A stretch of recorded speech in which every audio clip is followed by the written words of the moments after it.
Ever get that feeling like there's a hidden rule book for life? Filled with stuff most people only figure out way too late. Yeah, definitely. And today, we're kind of cracking that open. We're doing a deep dive into this source called Shocking Principles for a Transformed Life. Sounds intense. It is, a bit. Our mission really is to pull out the 10 biggest insights from it. These aren't just like quick tips. The source calls them core principles. Okay. Meant to break old habits and help you find what it calls your true self.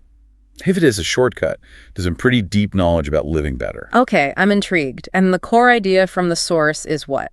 That happiness isn't about chasing external stuff. Exactly. Not about societal pressure or what everyone else thinks. It claims real success and happiness come from the principles you choose internally. Gotcha. And you mentioned they might be shocking. Well, yeah, some might challenge how you see things, maybe even push back a little, but they're framed as these really powerful tools for, real change. Ready to jump in? Let's do it. Principle number 1. Okay, first one. Make the best use of your time. Simple idea, right? But often missed. Time is your most valuable currency. It's the one thing you absolutely cannot get back. Right. Once it's spent, it's spent. Precisely. And the really startling thing the source points out, most people, it claims, waste over 10 years of their lives. 10 years? How? On distractions, endless scrolling on phones, gossip that goes nowhere, chasing things that just don't matter in the long run. Whole decade just vanishing. Wow. That's kind of horrifying when you put it like that. It forces you to think about how careless we are with it. Totally. The analogy used is like letting gold dust just slip through your fingers. Every second you waste scrolling or worrying about nonsense is like a piece of your own future being stolen. So what do you do about it? Just feel guilty? No, the action step is pretty direct. Track your time. Actually, write down where the hours go for a few days. Oof, that sounds confronting. It can be. But the source says you might be genuinely shocked at where it all goes. Revealing the waste is the first step. And then once you see it, then you redirect it. Imagine taking even a couple of those wasted hours back each day. What could you do? Learn something, build something, connect with people you care about. Yeah, you could actually use the time. Makes sense. Okay, what's principle number 2? Number 2, know your strengths. This one pushes against a lot of traditional thinking. How so? Well, think about school or even jobs. Often the focus is on fixing your weaknesses, right? Getting better at what you're bad at. Sure, that sounds normal. Improve your weak spots. Right, but the source argues this leads most people towards mediocrity. Just being okay at lots of things. It says true excellence, the kind that makes a real impact, comes from amplifying what you're already great at. So focus on strengths, not fixing flaws. That is different. Yeah. The shocking truth here, according to the source, isn't about being well-rounded. It's about being exceptional at one thing. Your thing. Like the examples you mentioned. Messi, Jobs. Exactly. Messi's a genius at football, not singing. Jobs was about innovation, not, gourmet cooking. Mother Teresa's compassion, not complex math. They didn't balance everything. They doubled down on their unique gift. Okay, so how do you find that one thing? The action step is a question you ask yourself. What do I naturally do better than most people around me? Forget the weaknesses for a moment. What's your zone of genius? That, the source says, is your personal gold mine. That flips the script, doesn't it? Instead of always looking at what's wrong with me or what do I need to fix? It's just to what makes me exceptional. It's a much more empowering way to think about yourself and your potential. A real reframing. I like that. Okay, principle 3. Principle 3 is all about learning to say no. This one is presented as maybe one of the most liberating things you can do. Liberating, but hard, I bet. Definitely hard at first. Yeah. But here's the truth it lays out. Every time you say yes to something unimportant, something that doesn't align with your goals, you are automatically saying no to something that does matter. Ouch! That's a direct hit. You only have so much time and energy. Exactly. And the source observes something interesting. People often fail, not because they're lazy, but because they're too, polite, too accommodating. Saying yes to everything. Yes, every little request, every obligation, every distraction. And before you know it, your own dreams, your big goals are buried under a pile of other people's priorities. It's like self-sabotage by niceness. So the advice is just be rude. Not exactly rude, but practice saying no firmly, clearly, and importantly, without guilt.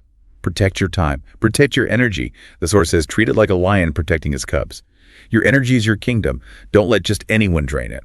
Wow, framing it as protecting your kingdom. That gives it weight. Imagine the focus you'd gain. Absolutely. The freedom that comes from setting real boundaries is huge.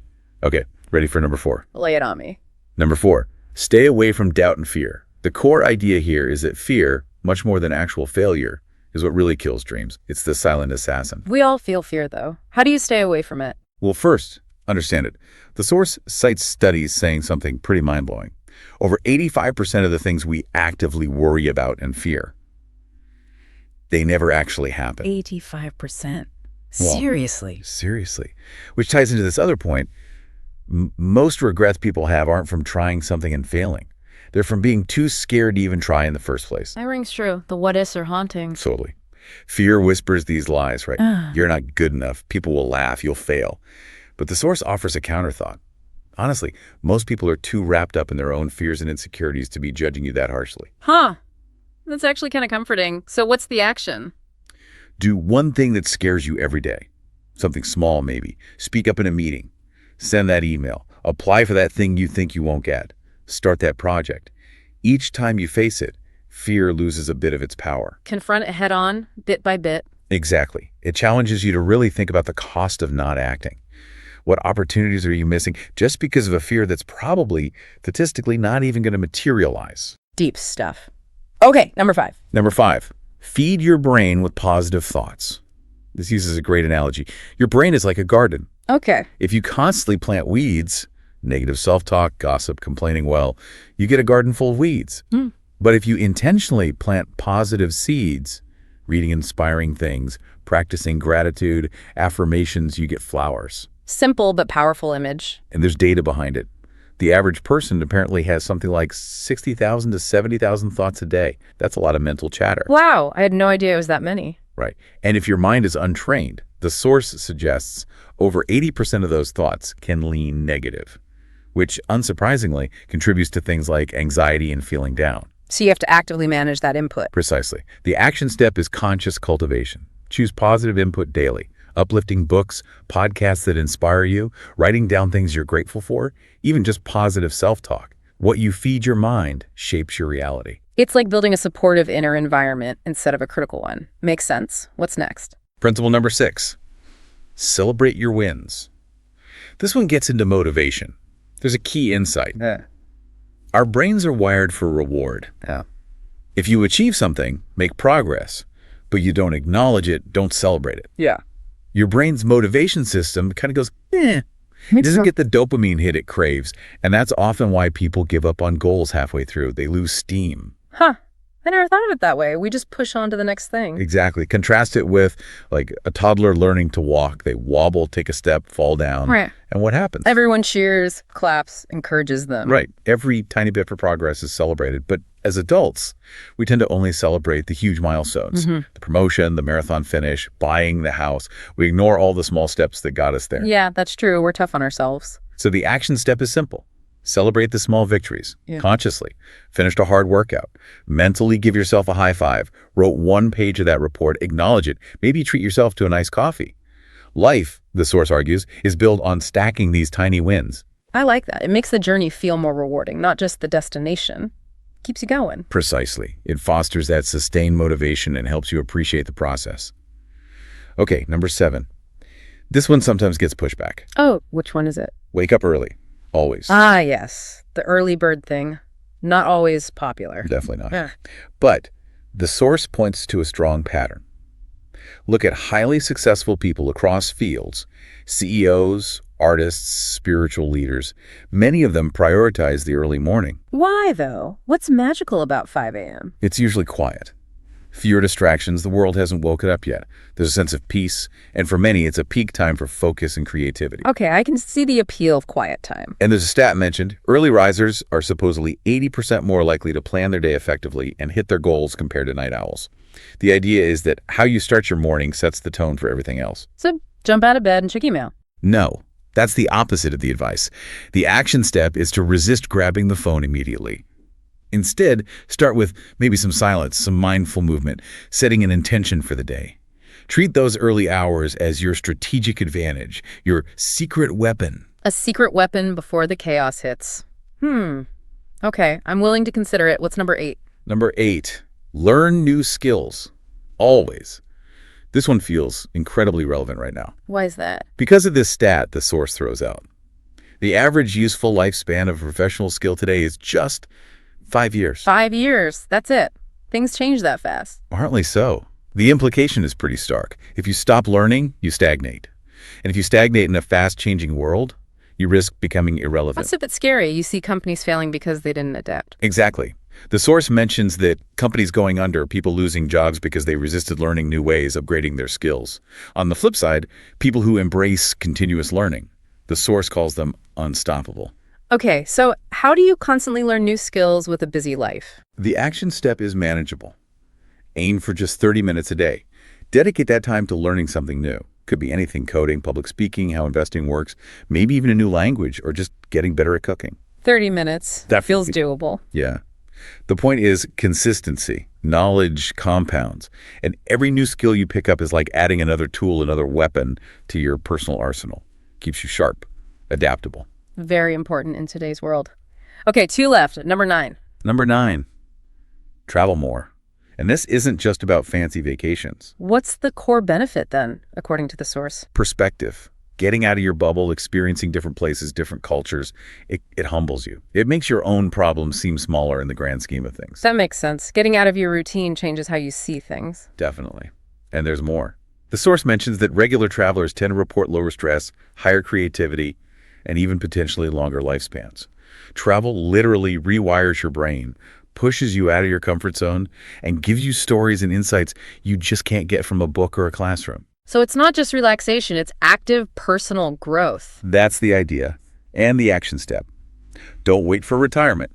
Start now, even small. Visit a nearby town you've never explored. Go hiking somewhere new. Explore a different neighborhood in your own city. Every trip, big or small, offers lessons. I like that start small approach. Makes it less daunting. It's about experiencing difference. Exactly. Broadening horizons through direct experience. Okay, ready for the last one? Number 10. Let's hear it. The grand finale. Principle 10. Follow your passions. This one goes right for the heartstrings. Oh, so. It talks about the saddest words being what ifs. What if I'd actually started that business? What if I'd written that book? What if I'd just gone for that dream? Regret. The ultimate what if. Exactly.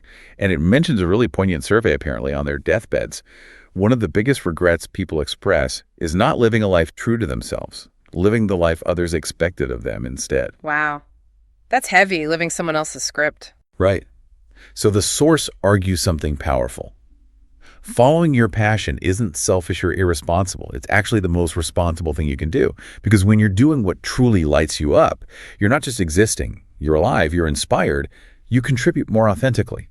So how do you find or follow that passion if you're stuck in the daily grind? The action step is a powerful question. If money and what other people think didn't matter at all, what would I love to do every single day? Okay. Whatever that answer is, that's your passion, or close to it. And then start chasing it. Even one tiny step at a time.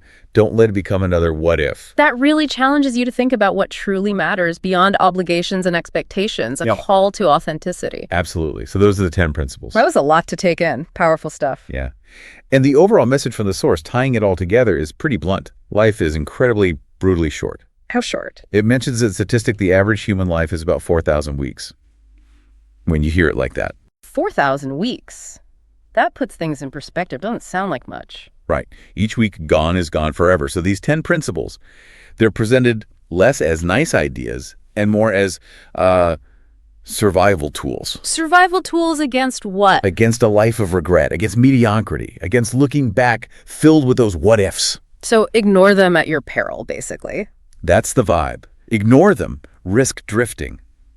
But embrace them, live by them. The promise is a life with more freedom, more fulfillment, more, power. And the final takeaway? A final thought from the source is pretty direct. The shocking truth. It says the choice is entirely yours. You've heard the principles now in this deep dive. So the question is, will you just nod along, maybe think that's interesting, or will you actually live them? Starting today, that's the challenge it leaves you with.